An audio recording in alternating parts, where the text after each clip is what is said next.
उपस्थित झालेले मी त्यांचं अंतःकरणपूर्वक ऋण व्यक्त करतो।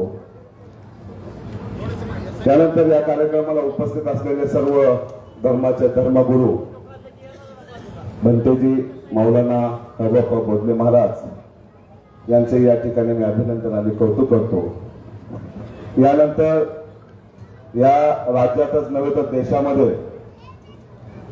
जे घटनेला मान्य आहे ते काम करणारे आदरणीय शरदराव आरगडे पाटील यांनी नेवासा तालुक्यामध्ये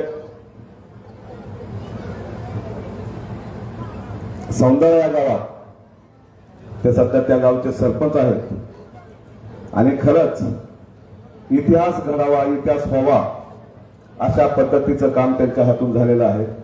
ते म्हणजे त्या गावातून जात मुक्त करण्याचं काम आदरणीय आरगडे पाटलांनी केलेलं आहे। त्यांचंही या ठिकाणी अभिनंदन करतो। यानंतर आमच्या